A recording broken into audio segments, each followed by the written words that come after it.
10 нови летови треба да ги поврзат македонските патници со Европа и Азија, најавува ТАВ Македонија.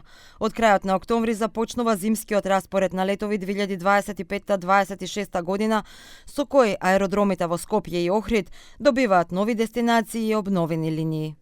Зимскиот распоред за летови за 2025-26 година за меѓународниот аеродром Скопје вклучува редовни и чартер летови, односно 49 редовни дестинации кои ќе ги обслужуваат 17 авиокомпании и 13 чартер дестинации кои ќе ги обслужува една авиокомпанија.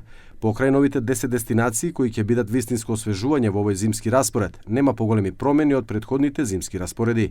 Меѓу најочекуваните летови се новите линии до Бари, Стокхолм и Базел, кои стартуваат на 27 октомври. Ден потоа, на 28 октомври, Скопје првпат ќе се поврзе со Мадрид, а повторно ќе се воспостави и летот до Ларнака. Како што е најавено на 15 декември, треба да почнат летовите за Прага и за Келн. Кон крајот на март 2026 година, според најавеното, Визер ќе ја врати линијата Скопје-Будимпешта и ќе воведе нова кон Неапол, додека Охрид ќе добие врска со Милано. Десеттата нова рута е Женева, која EasyJet ја обновува на 3 ноември. Генералниот директор на ТАВ Македонија Курт вели дека тимот веќе преговара со авиокомпании за директни линии со Данска, Финска и Блискиот Исток. Паралелно се подготвува засилена поврзаност со Шпанија и со Обединетото кралство.